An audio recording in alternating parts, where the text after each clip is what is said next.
तपती हुई गर्मी का मौसम था।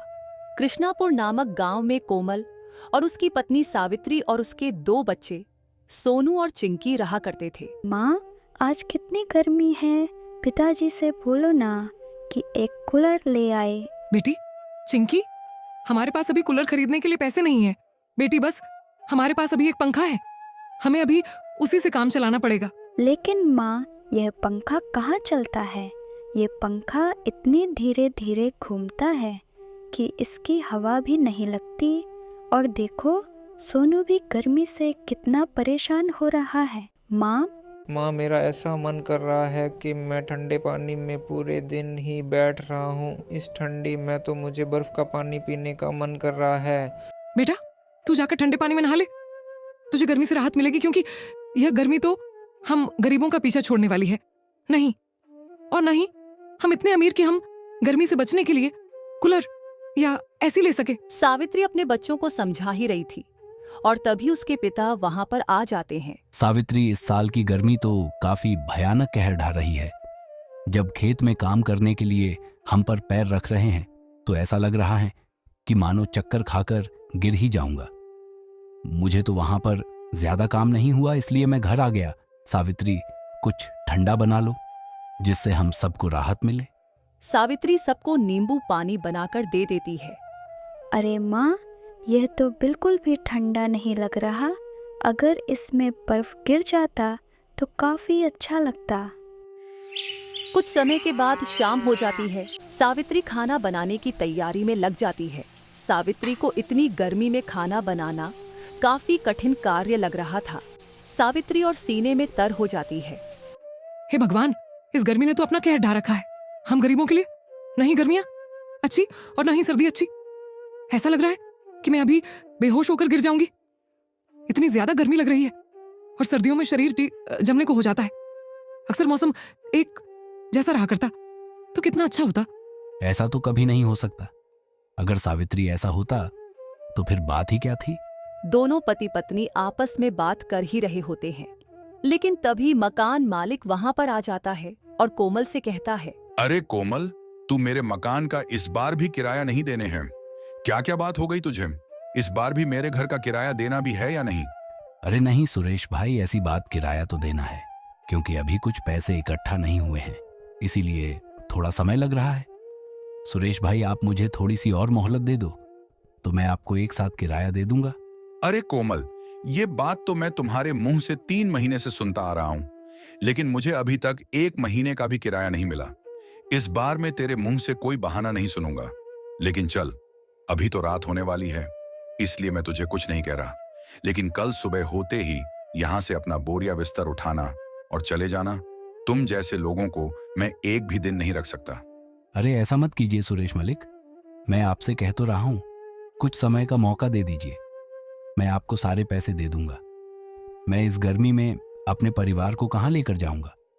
मेरे पास तो कोई रहने का कोई ठिकाना भी नहीं है। इस चीज से मुझे कोई मतलब नहीं। बस मैं तो एक चीज जानता हूं कि अगर मेरे घर में तुम्हें रहना है तो मुझे अभी के अभी किराया दे दो ना, तो कल सुबह होते ही यहां से निकल जाओ। कोमल ने उससे बहुत कहा, पर उसके मकान मालिक ने उसकी कोई बात नहीं सुनी। अगला दिन सुबह होते ही सुरेश कोमल और उसके पूरे परिवार को अपने घर से बाहर निकाल देता है। इतनी गर्मी में कोमल अपने पति के साथ सड़क पर आ जाता है। अजी, अब हम कहाँ जाएंगे ऐसी गर्मी में? और कहीं ऐसी गर्मी में कहीं बच्चों की तबीयत ना खराब हो जाए। हमारा तो कोई रिश्तेदार भी नहीं है जो हमारी मदद कर सके। अरे तुम चिंता मत करो सावित्री, भगवान कोई ना कोई तो हल जरूर निकालेंगे। चलो, अपने गांव के चौराहे पर बड़ा सा एक पेड़ है, उसके नीचे बढ़ते हैं और सोचते हैं कि हमें क्या करना चाहिए। जैसे जैसे दोपहर हो रही थी वैसे वैसे गर्मी बढ़ी जा रही थी और इधर सोनू की तबीयत खराब होती जा रही थी। तभी सावित्री कोमल से कहती है, अजी, सोनू की तबीयत काफी खराब हो रही है। वो हमारा पड़ोसी है ना महेश, आपका दोस्त, उन्हीं के घर पर चलते हैं। अरे हाँ सावित्री, तुम सही कह रही हो, ये बात मुझे पहले याद क्यों नहीं आई। चलो चलते हैं। इतना कहकर चारों इतनी कड़कती धूप में महेश के घर चलते हैं और महेश के घर का दरवाजा खटखटाते हैं। हे भगवान, इतनी भरी दोपहर की गर्मी में कौन दरवाजा खटखटा रहा है? अरे बैठे बैठे बात ही बनाते रहोगे। अब बाहर को भी जा कर के देखोगे तब पता लगेगा ना। अरे तुम ज्यादा मत बोलो, अपना शरबत बनाने में ध्यान दो। अरे कोमल, तुम यहाँ पूरे परिवार के साथ क्या बात हो गई है? इस समय सब ठीक तो है ना?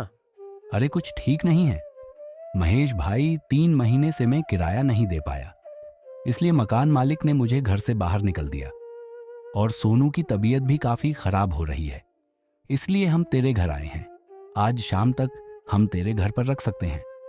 जैसे ही शाम ठंडी होगी हम तेरे घर से चले जाएंगे। भाई कोमल, देख यारी दोस्ती अपनी जगह ठीक है। अगर मैं तुझे रख भी लूं, लेकिन तेरी भाभी कभी नहीं मानेगी। और वैसे पूरा परिवार माफ करना मेरे भाई, मैं नहीं रख सकता। अरे कैसी बात कर रहा है महेश, मैं भी तेरे अच्छे बुरे वक्त में काम आया हूं। रोज जब मेरे ऊपर मुसीबत आई है तो तू मुंह फेर रहा है। ऐसा मत कर मेरे भाई, सिर्फ दोपहर कट जाने के बाद हम खुद ही चले जाएंगे। मेरा बेटा सोनू बीमार है, इसलिए कह रहा हूं। सब समझता हूँ, कोमल पर मैं नहीं रख सकता। अभी तुम कोई और जगह तलाश कर लो। कोमल कुछ और बोल पाता, लेकिन महेश ने उसके बोलने से ही पहले उसे चुप कर दिया और अपने घर के अंदर चला गया। लो जी, यह शरबत पियो। वैसे दरवाजे पर कौन था? अरे वो कोमल, उसका पूरा परिवार था। उसके साथ उसको मकान मालिक ने घर से बाहर निकाल दिया, इसलिए यहाँ रुकने के लिए आया था।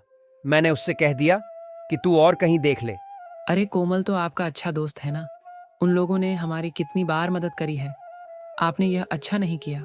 अरे मैंने कोई यहाँ पर धर्मशाला खोल रखी है जो उसे यहाँ पर रुकने के लिए जगह दूं, और कैसा दोस्त ना उसके पास। अब कोई घर रहा ना रहने के लिए कुछ रहा। मैं दोस्ती तब तक रखता हूं जब तक सामने वाले से फायदा ना हो। थोड़ा बहुत भगवान से भी डरिए जी, वक्त बदलते समय नहीं लगता। कभी कभी ऐसा हो जाता है, कभी ऐसा ना हो, आपके बोले हुए वचन आप पर ही भारी पड़ जाए।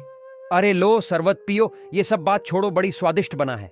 उधर महेश गर्मी में शरबत का मजा ले रहा था और उधर कोमल भरी गर्मी में पेड़ के नीचे बैठा हुआ था।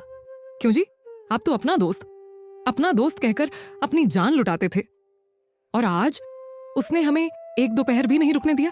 अरे भाग्यवान, वही तो बात है ना, हर किसी की आदत का बुरे वक्त में पता चलता है। लेकिन महेश से मुझे यह उम्मीद नहीं थी, उसने पहली बार मेरा भरोसा तोड़ दिया। अरे पिताजी, मुझे बहुत जोरों की प्यास लग रही है, कहीं से पानी दिला दो ना।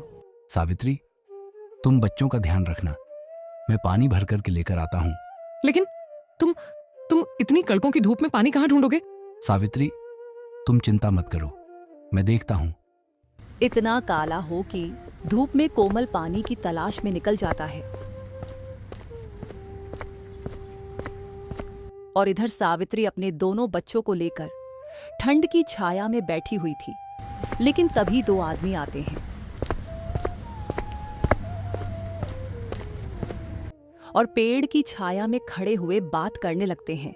अरे रमेश भाई, तुम्हारा दूध का व्यापार तो काफी अच्छा चल रहा है, तुम क्यों नहीं एक गाय खरीद कर अपने व्यापार को बड़ा करते?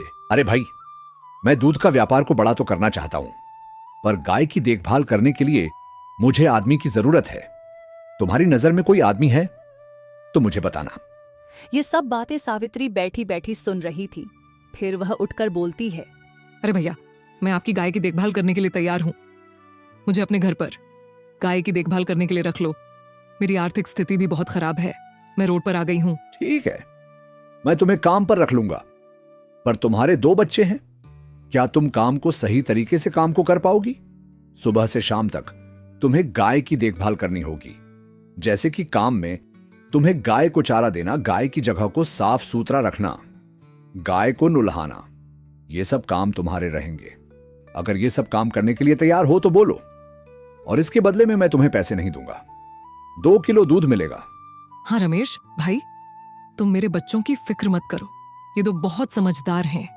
और रही गाय की बात, तो मैं गाय का सभी काम करने के लिए तैयार हूं, और मुझे ये मंजूर है कि तुम मुझे 3 केजी दूध दोगे। लेकिन मेरी भी एक शर्त है। कैसी शर्त है? तुम्हारी बताओ। तो मेरी ये शर्त कि मेरे पास अभी रहने के लिए घर नहीं है। हमारा परिवार तुम्हारे गाय वाले जगह 2 दिन रहेंगे, फिर उसके बाद हम अपना नया घर ढूंढ लेंगे। ठीक है, ये शर्त तुम्हारी मंजूर है, तो चलो फिर मेरे साथ मेरे घर। तभी कोमल पानी की बोतल ले आता है और सभी पानी पीकर अपनी प्यास बुझाते हैं। और फिर रमेश के घर सावित्री का पूरा परिवार रहने के लिए चला जाता है। 2 दिन तक वह लोग रमेश के घर ही रहते हैं। फिर उन लोगों को एक छोटा सा घर किराए पर मिल जाता है और इधर सावित्री गाय का पर पूरा ध्यान रखती है और शाम को रोज दूध लेकर घर आती है। अरे सावित्री, मुझे समझ में नहीं आया, तुम केवल दूध पर ही रमेश की गायों का काम कर रही हो। तुमने उससे पैसे क्यों नहीं मांगे? केवल इस 3 केजी दूध से ही हमारा घर कैसे चल जाएगा? और तुम्हें तो यह भी पता है कि हमारे खेतों में अच्छे से काम भी नहीं हो रहा है। हाँ जी, तुम सही कह रहे हो। 3 केजी दूध से हमारे घर का खर्च नहीं चल पाया। पर तुम देखना, नीचे दूध से ही घर के खर्चे कैसे निकालती हूँ। फिर सावित्री ने उसे दूध को अच्छे से पकाया और उसमें जोरट डालकर अच्छे से पकाया। और सुबह होते ही रमेश के घर काम पर जाने से पहले वह अपना दही बेचने चली जाती है और बोलती है,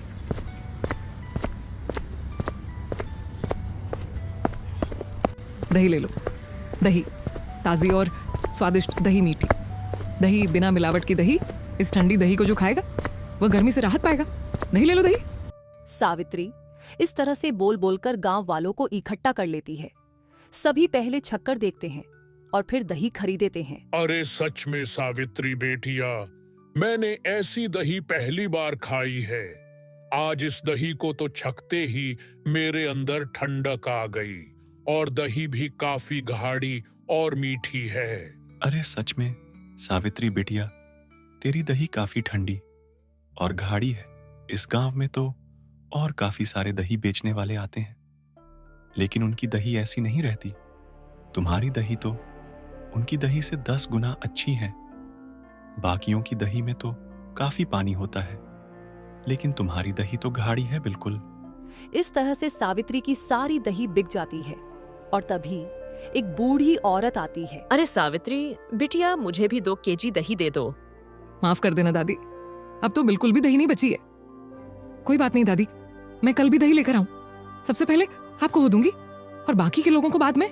इतना कहकर सावित्री अपने घर को आ जाती है और फिर रमेश के यहाँ गाय की देखभाल करने चली जाती है और रमेश से कहती है, रमेश भाई, अगर आप मेरे काम की कीमत थोड़ा बढ़ा देते तो अच्छा हो जाता।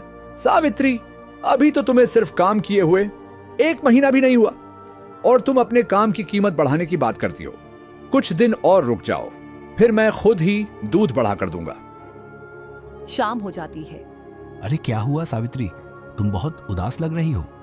अरे क्या ही बताऊं जी, मैं आपको मेरी दही गांव वालों को काफी ज्यादा पसंद आ रही है और काफी सारे लोग तो खाली हाथ ही वापस लौट जाते हैं। इतनी दही ले रहे हैं सभी मुझसे, और मुझे अपने काम को और बड़ा करना था, लेकिन मालिका ने दूध देने से मना कर दिया।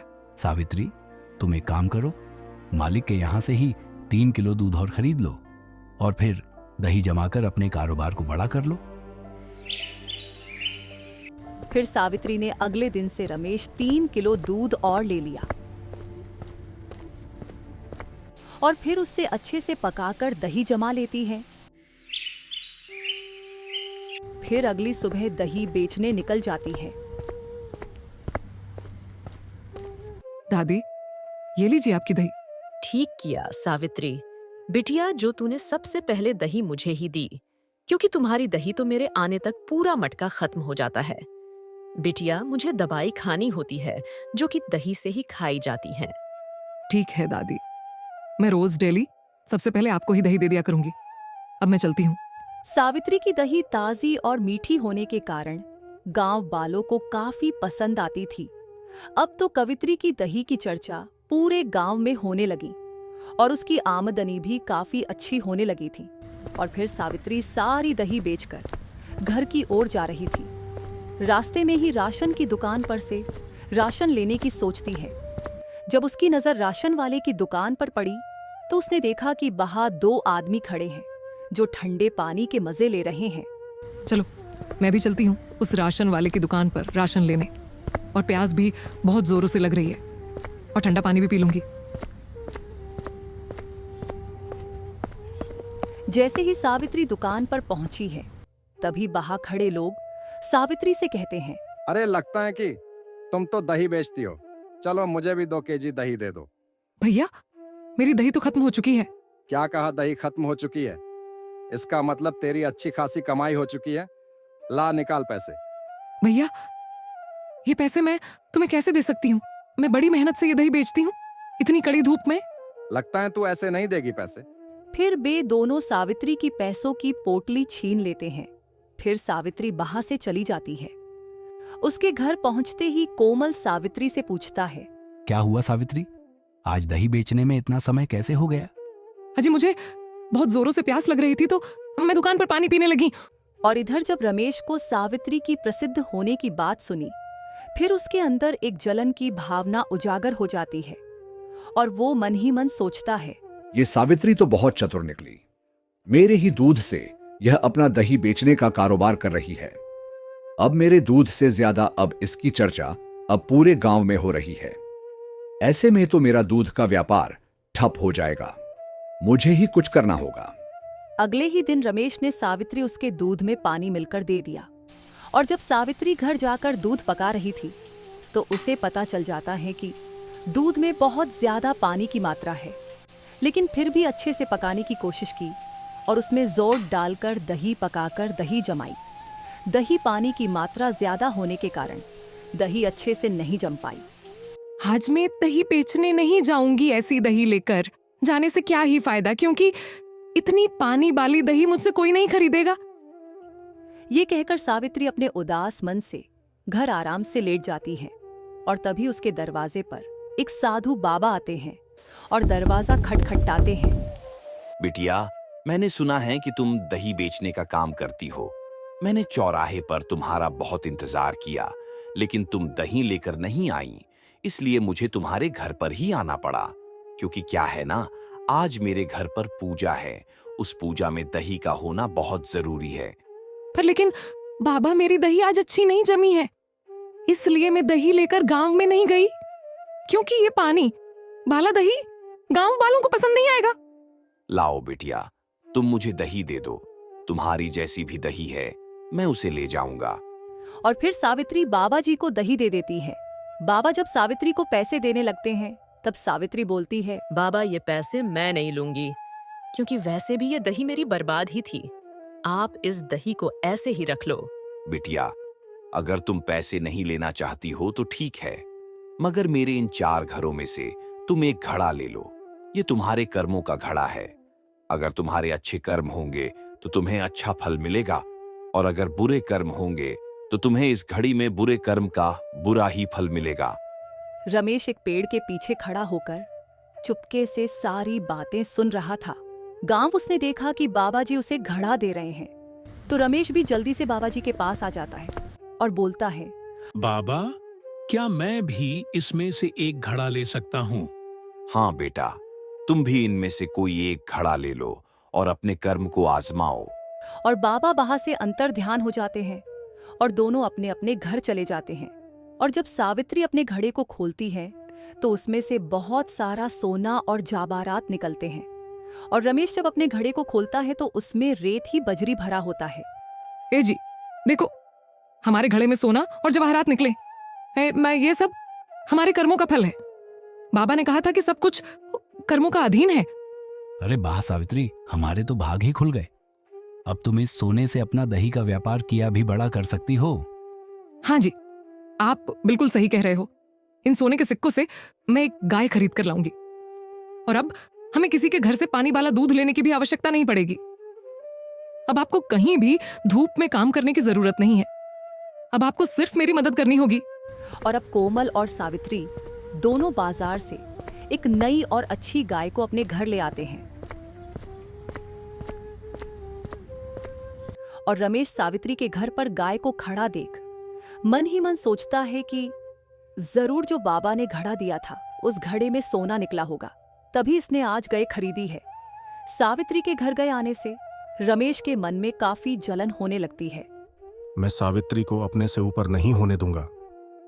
मैंने ही इसे रहने के लिए घर दिया था, और ये आज यहां तक पहुंच गई है।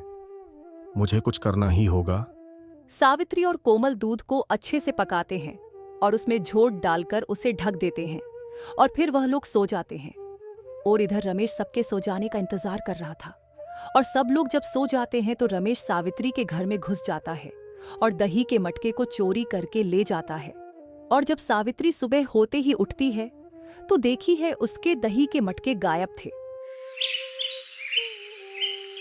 ऐसा कुछ दिनों तक चलता रहा।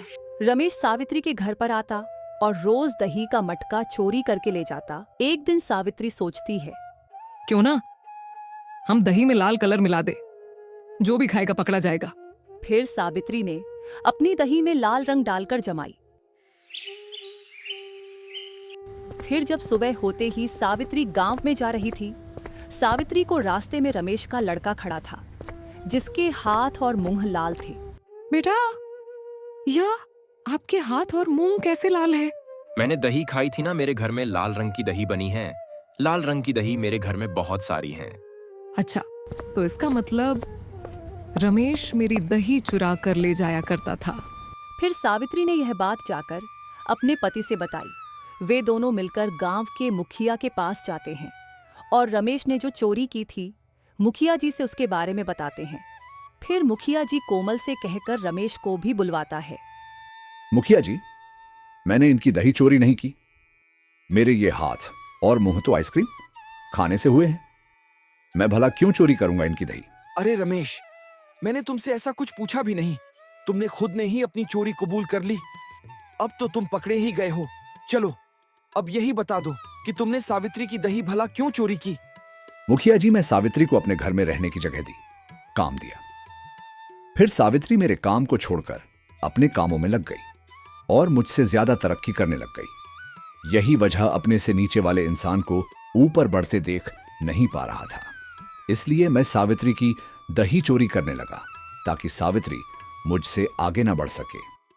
मुझे माफ कर दीजिए मुखिया जी, मैं आगे ऐसे दोबारा नहीं करूंगा। नहीं, मैं तो तुम्हें कभी माफ नहीं करूंगा। ये माफी लायक काम नहीं। तुमने एक घर में जाकर चोरी और अपने अंदर जलन पैदा की। इसकी सजाई है कि तुम सावित्री के घर में उसकी गाय की सेवा करोगे। तभी तुम्हें समझ में आएगी कि दूध दही की कीमत क्या होती है। फिर रमेश सावित्री के घर में गाय की सेवा करने लगता है और फिर सावित्री और कोमल दोनों एक साथ मिलकर दही बेचने का व्यापार शुरू करते हैं और खुशी खुशी अपना जीवन सुधार लेते हैं। दोस्तों, हमें कभी भी किसी की तरक्की देखकर जलना नहीं चाहिए, क्योंकि लालच बुरी बला है।